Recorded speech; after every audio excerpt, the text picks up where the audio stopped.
Bien, tout d'abord, un mot sur l'ouverture de notre réunion de groupe.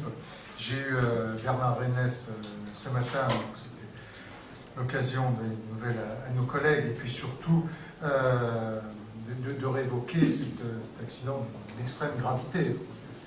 Un élu de la République poignardé dans le dos de cette manière devant le monument aux morts, on est devant quelque chose qui ne s'explique pas. C'est un acte d'une violence inouïe.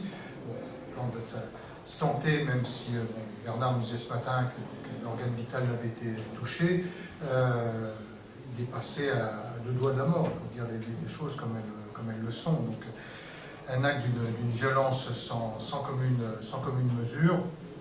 Et beaucoup de députés lui ont témoigné de nombreux messages d'amitié, de sympathie et de soutien. Donc on a démarré notre réunion de groupe sur ce sujet qui a bouleversé beaucoup d'élus, parce qu'on était tous le 11 novembre dans les mêmes circonstances. On a tous appris en revenant des cérémonies ce qui s'était passé. Ensuite, sur la situation politique, le constat qui est fait ce matin, c'est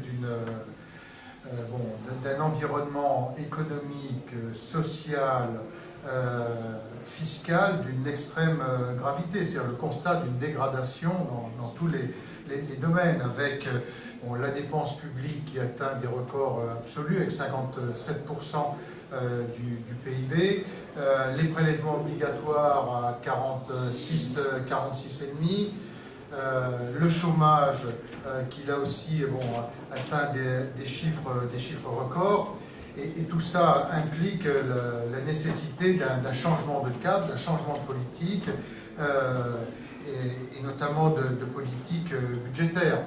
Et on voit bien ce qui est en train de se passer avec à la fois la colère qui gronde partout en France, mais aussi cette sonnette d'alarme que nous tirons depuis plusieurs semaines ou plusieurs mois sur la folie fiscale. Et ce qui est en train de se passer avec l'augmentation de TVA prévue au 1er janvier, qui va être versée dans le tonneau des Danaïdes, c'est-à-dire qu'on n'est pas dans une logique de dire on cherche un autre financement pour la protection sociale, on baisse les charges pour renforcer la compétitivité, c'est-à-dire baisser le coût du travail, augmenter le salaire net des salariés et on trouve une autre assiette. Non, là on est dans un impôt qui s'ajoute encore à l'impôt et toujours à l'impôt.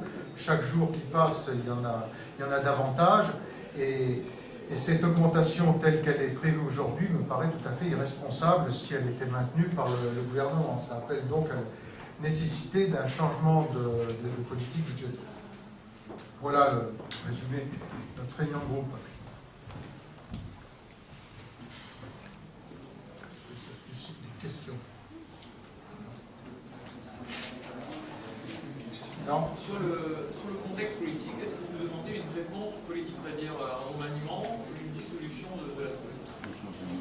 Un changement de cadre, c'est la responsabilité du président de la République. Encore faut-il qu'il mesure l'état clinique dans lequel se trouve le pays et le gouvernement. Pas de demande de remaniement ou de dissolution? C'est sa décision. Ce n'est pas l'opposition qui décide du remaniement. Mais ça n'est pas en changeant 3 ministres qu'on change quelque chose. Soit il y a la décision d'un changement de politique, c'est-à-dire que le président de la République mesure l'état de gravité de la situation, et à ce moment-là, ça implique un changement de politique radicale, notamment de politique fiscale et budgétaire, et cela peut se traduire par un changement de l'équipe gouvernementale, mais c'est de sa décision. Comment vous voyez que des députés de la majorité à l'écoute, en fait, qui réclament le changement de Premier ministre, comment vous réagissez? Vous pensez que c'est une bonne solution? On l'a vu, on a vu déjà qu'il y avait plus de majorité présidentielle depuis un moment, puisque on voit à plusieurs reprises les communistes qui maintenant régulièrement ne votent plus les budgets. Les Verts en font autant. Les radicaux commencent à le faire aussi. Donc la majorité présidentielle, celle qui a permis au président de la République d'être élu, n'existe plus. Et puis c'est aussi le résultat de tous les sondages des Français en ce moment. Et maintenant, c'est la majorité parlementaire qui est en train de voler en éclats. La majorité parlementaire qui s'appuyait sur déjà une majorité qui s'appuie sur 4 groupes, c'est toujours quand même très compliqué. Aujourd'hui, elle ne peut plus s'appuyer que sur le PS, mais on voit bien les fissures au sein du PS. Donc après la majorité présidentielle, c'est la majorité parlementaire qui est en train de partir à volo. Et c'est la raison pour laquelle moi j'appelais le Premier ministre à un vote de confiance de sa majorité. Est-ce qu'il a encore dans l'hémicycle une majorité pour le soutenir? Et ça, cette majorité, on la rassemble sur un discours politique général, pas par un numéro de claque dans l'hémicycle.